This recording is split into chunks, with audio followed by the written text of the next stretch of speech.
Mes salutations tout le monde, je vous offre tout mon amour. Contente de me retrouver avec toute ma communauté d'auditeurs passionnés. Vous me connaissez, je m'appelle Marie, auteure de la trilogie Rage et Passion. Si tu me connais pas encore, tu vas apprendre à me connaître à travers mon défi 100 vidéos. Abonne-toi à ma chaîne et souviens-toi, je vais recevoir un max de pouces bleus.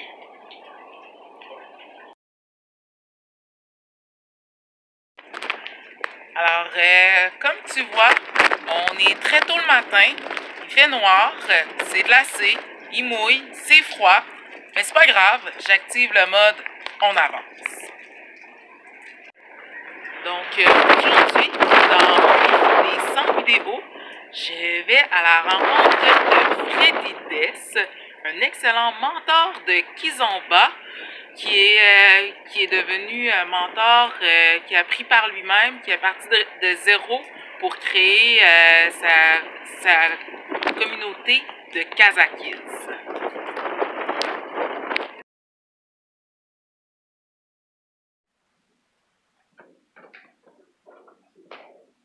Alors, allô Freddy? Salut, ça va bien? Ça va bien, toi? Ça va bien, merci. Alors, merci beaucoup d'avoir accepté de faire l'entrevue avec moi aujourd'hui. Donc, dans mon défi des 100 vidéos, je te présente Freddy, qui lui, c'est un excellent mentor de Kizomba que j'ai rencontré. Donc, on va découvrir qui est Freddy. Bon ben, salut tout le monde, moi c'est Freddy. Dans le fond, je viens de l'île de la Réunion, puis je suis prof de Kiz ici. Donc, pour mon défi, donc, on aimerait savoir, donc là, tu nous as dit que tu viens de Chicoutimi, que tu as commencé, que tu faisais la quiz à Chicoutimi. Qu'est-ce qui t'a mené à Québec? Dans le fond, moi je suis venu à Québec pour les études et le travail. Dans le fond, j'ai quitté l'île de la Réunion, qui est une île de France, d'outre-mer, pour venir ici. Et qu'ensuite, je devais étudier, puis travailler, comme ce que je fais actuellement maintenant. Et que là-dessus, le défi est réussi. Puis j'ai commencé l'acquis, j'ai découvert chez moi quand je suis rentré en vacances. Et quand je suis arrivé ici en 2012, je ne savais pas encore ce que c'était l'acquis. Et quand je suis rentré chez moi en 2014, qu'une amie m'a dit: Freddy, on y va, on va faire ça. J'ai dit: qu'est-ce qu'elle m'emmène faire?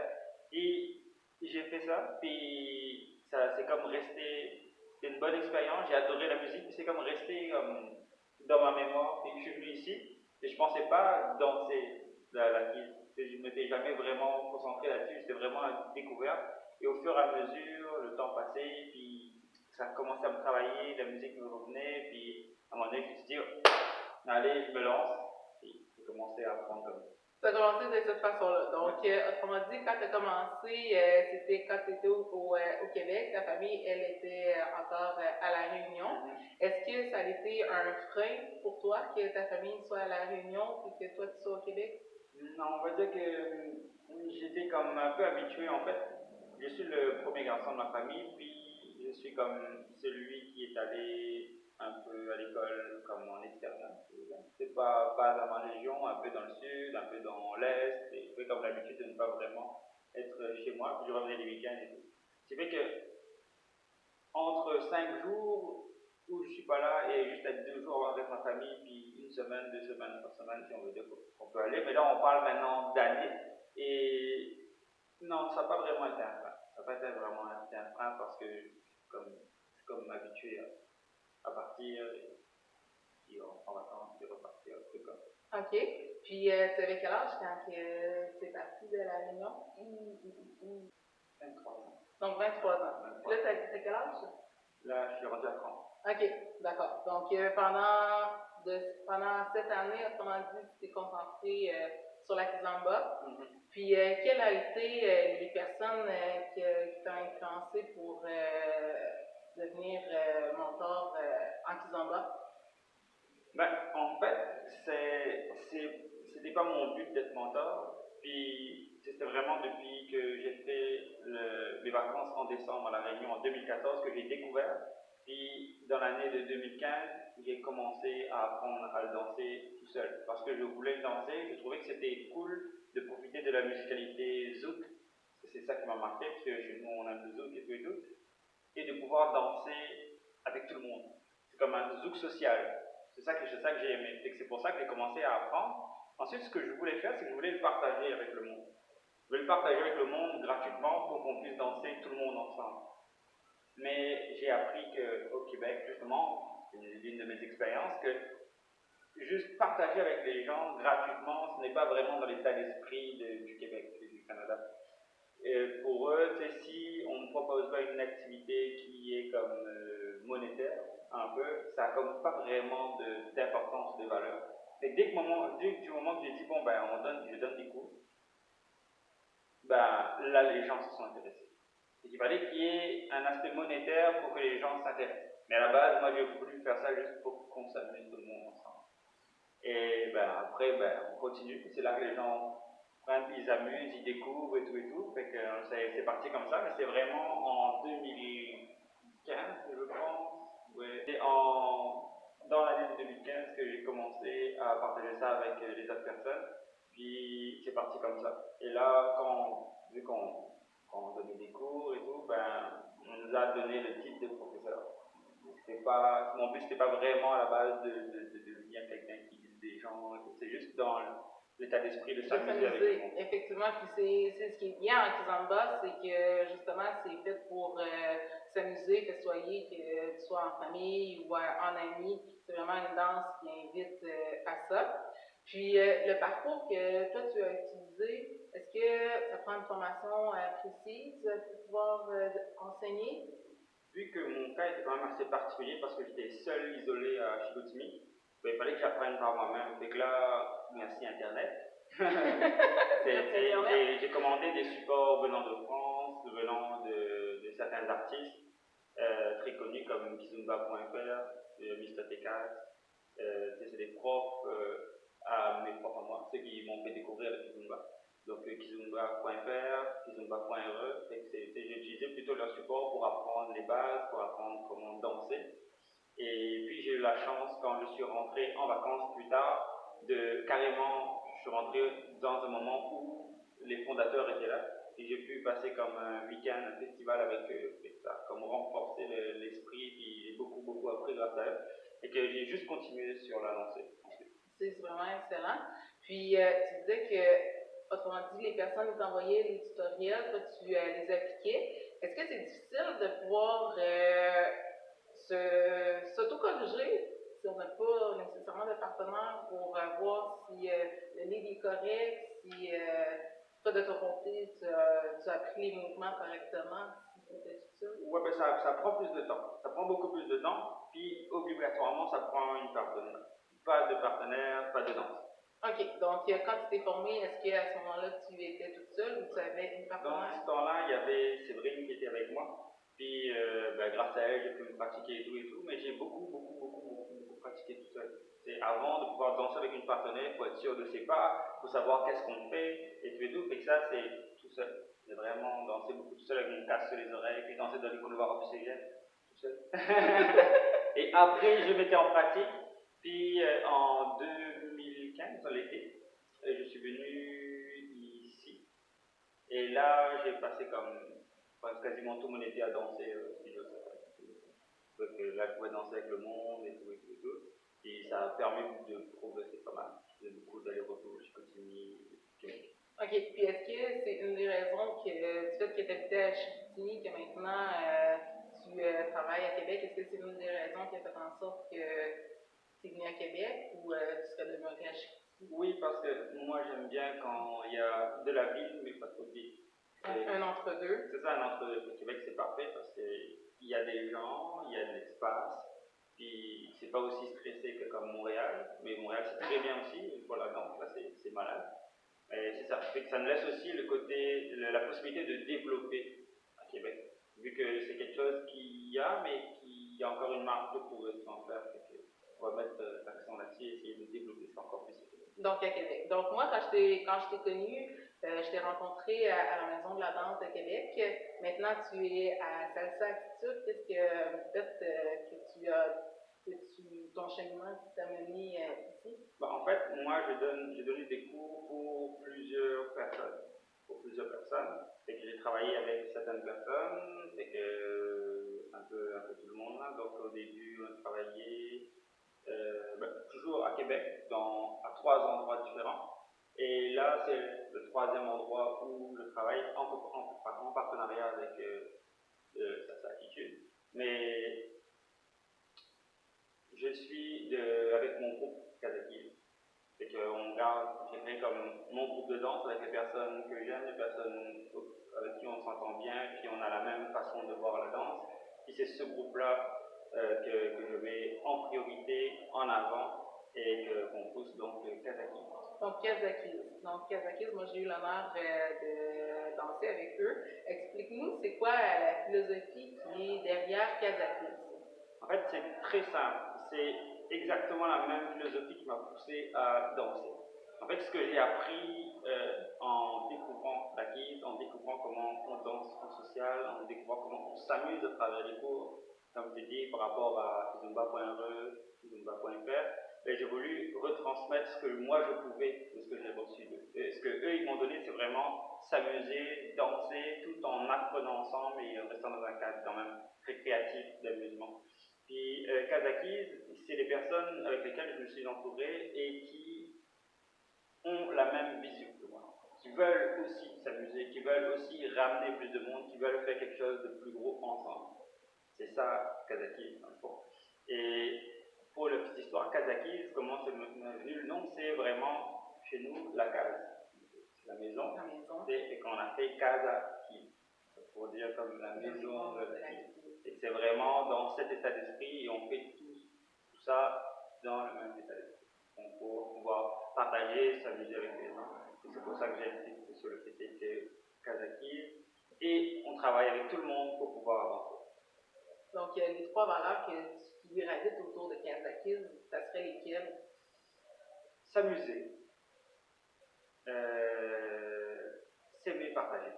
S'amuser, s'aimer, partager. Ouais. Puis c'est vraiment ce qu'on ressent quand moi je parle avec toi, c'est exactement la passion que tu me partages, puis c'est une des raisons pour laquelle j'ai décidé d'aller t'interviewer aujourd'hui.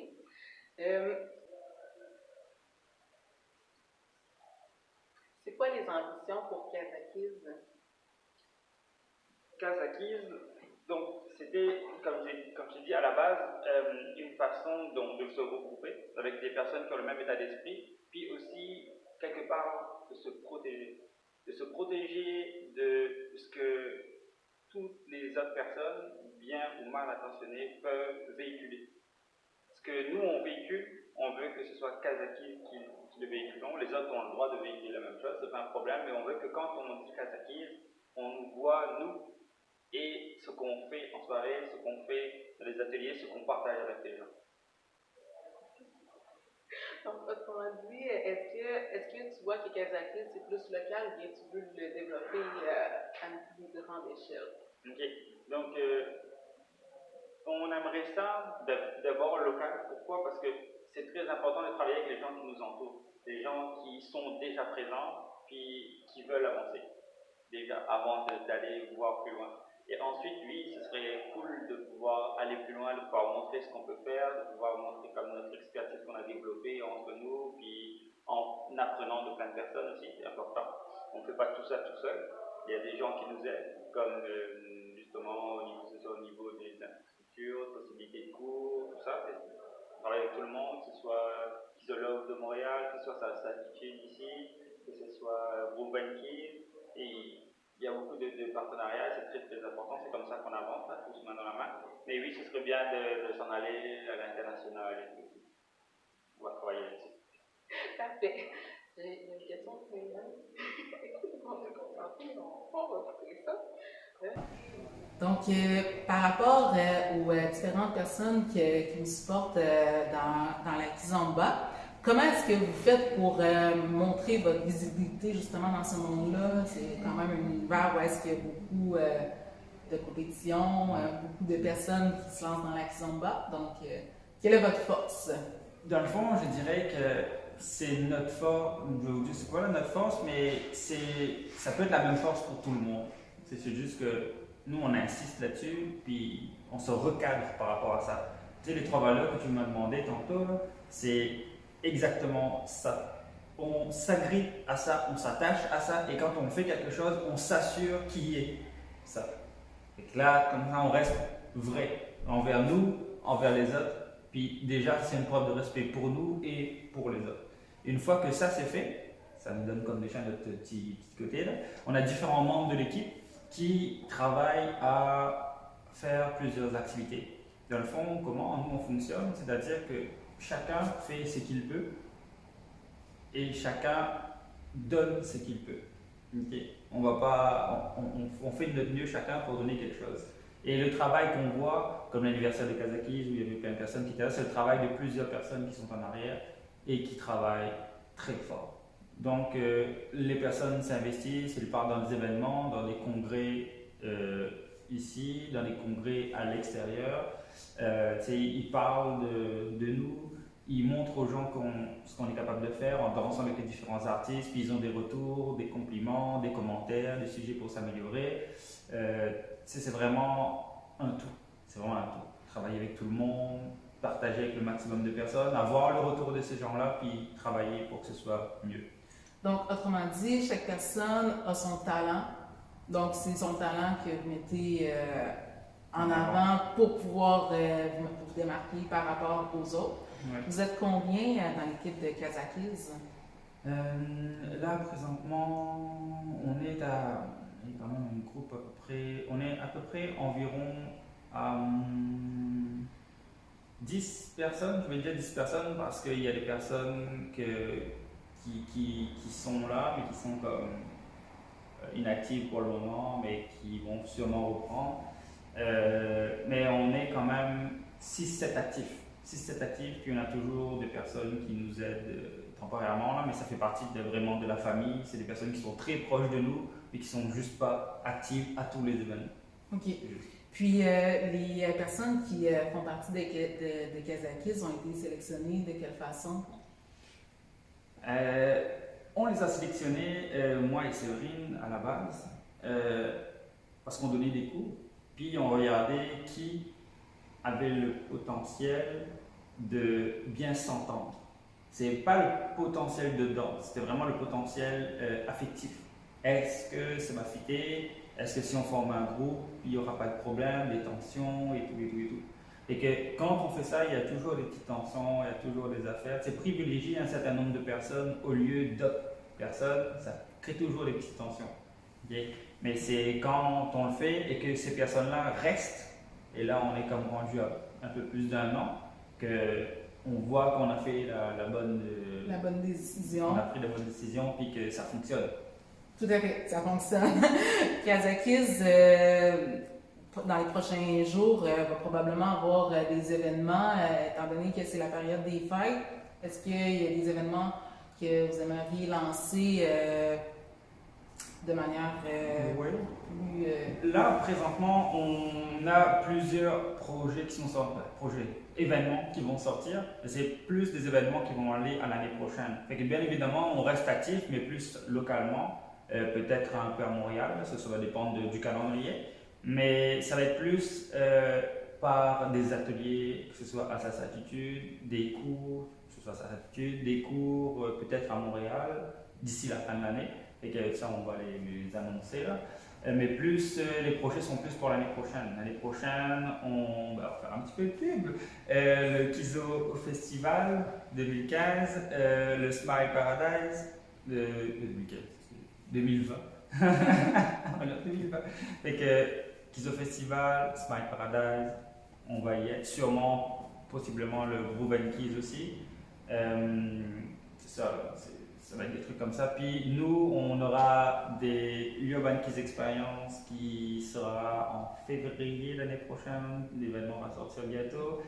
Ça va être comme des blocs d'heures de différents niveaux qui va ressembler à un bootcamp, mais sous une thématique précise.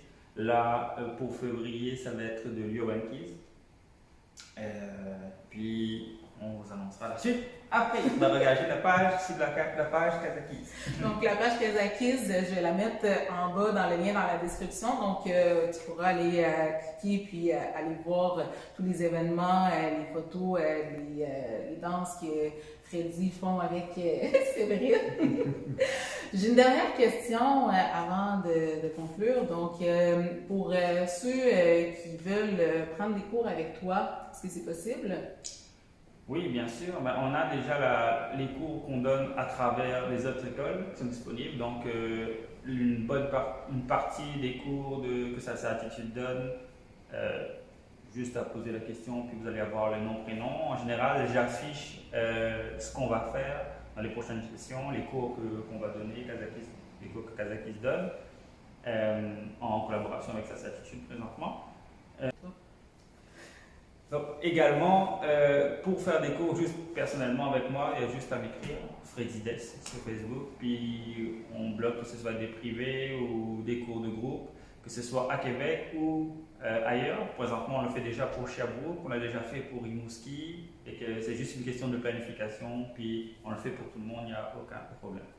Parfait. Bien, merci beaucoup, Freddy, d'avoir pris un après-midi avec moi pour accorder un temps d'entrevue. Ça nous a permis de te découvrir de plus en plus pour la quiz.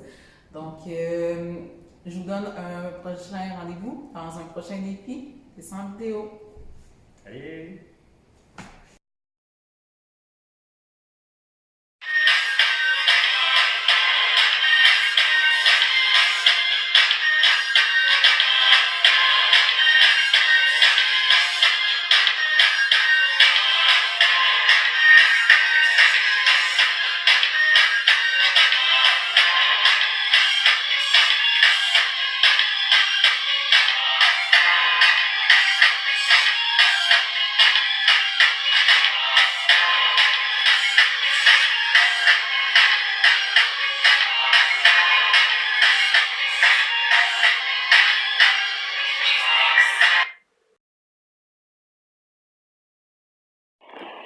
Et souviens-toi, mon univers, c'est ma vie, c'est ma passion, c'est mon travail est artisanal, mon art, c'est ma marque, c'est mon nom.